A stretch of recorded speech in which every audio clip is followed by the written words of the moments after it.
Olá, seja muito bem-vindo a mais um vídeo no canal Easy English, o canal onde você aprende inglês de forma simples. E o vídeo de hoje é sobre as classificações de palavras. Então, se você ainda não conhece todas as classificações de palavras em inglês e o seu desejo é conhecê-las, é neste vídeo onde você irá aprendê-las. A primeira classificação de palavras escolhida é um substantivo. Se você não sabe o que é um substantivo, pesquise no Google o que é um substantivo. E noun é a palavra que significa substantivo em inglês. Nós temos três tipos de substantivos: common, proper e collective nouns. Common seria o comum, os normais. Então, seriam qualquer objeto. Por exemplo, sofá, cadeira, calça, chinelo, todos os outros objetos e não só os que começam com C, como os meus exemplos. Proper nouns seriam os próprios. Então, nomes de países, de cidades, de localizações e etc. E collective nouns, de coletivos, de grupos mesmo.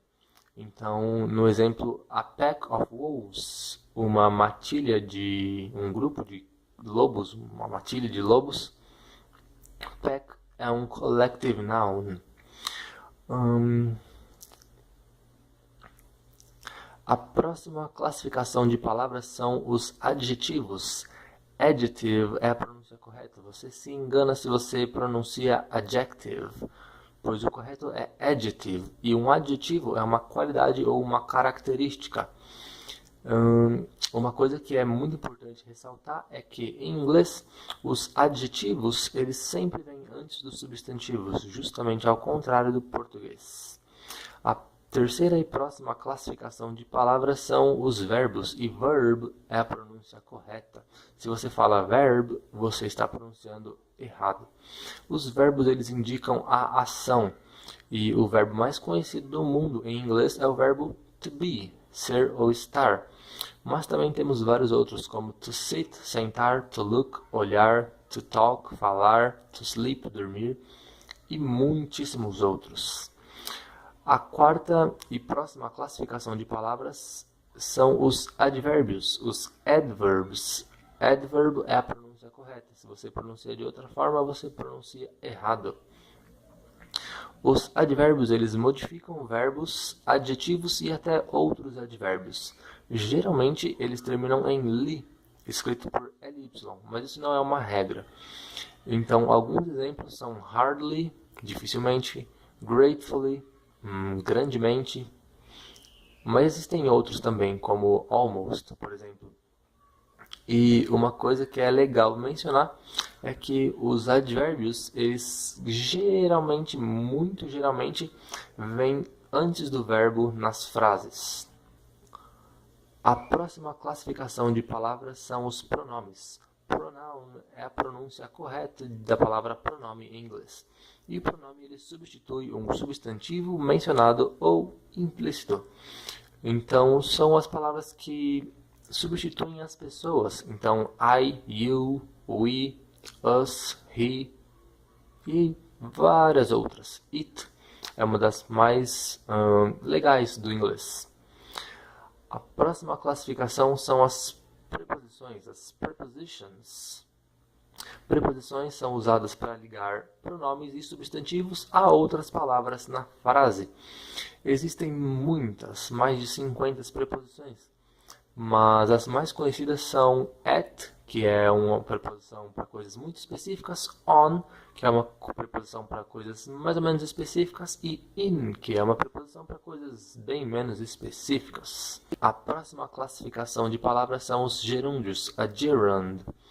Um gerúndio ele é um verbo na forma ing, na forma contínua, que funciona como um substantivo que nomeia uma atividade, ao invés de uma pessoa ou uma coisa. Qualquer ação, qualquer verbo de ação pode ser transformado em um gerúndio. Então, todos os verbos de ação são também gerúndios. Então, por exemplo, talking, sleeping, playing, cleaning, working e qualquer outro. Agora, a próxima classificação de palavras são as conjunções, conjunctions. As conjunções, elas ligam termos, orações e sentenças umas com as outras. Exemplo, então, but, mas, or, ou, and, e, plus, mais. E temos também muitíssimas outras, mas esses são só alguns exemplos. E a última classificação de palavras que vamos ver hoje que existem na língua inglesa são os artigos, os determiners. Os artigos, eles determinam a exatidão de um substantivo. E da mesma forma que os substantivos, que os nouns, nós temos dois tipos de artigos. Nós temos artigos definidos e indefinidos. O exemplo de um artigo definido é the, que significa o ou a. Então, ele deixa uma coisa, um substantivo muito definido, é o ou a coisa. E os indefinidos, exemplos de indefinidos são a ou a, que é um ou uma, ou an, que também significa um ou uma, que obviamente deixa uma coisa indefinida, uma pessoa. Não é uma pessoa específica, é só uma pessoa qualquer. Eu espero que você tenha entendido que existem todas essas classificações de palavras e que você aprenda o que elas significam e que você aprenda a identificá-las nas frases. E principalmente que você estude bem mais do que isso, porque isso é com certeza de forma muito simples, até porque nesse canal eu não vou abordar temas a fundo e sim da forma simples para um fácil entendimento. Então, com isso eu me despeço de você, agradeço por ter assistido o vídeo, realmente espero que você tenha entendido a ponto de conseguir ensinar outras pessoas. Julgue o vídeo se você gostou ou não, fique à vontade para comentar o que quiser, inscreva-se no canal para mais ensinamentos e até logo!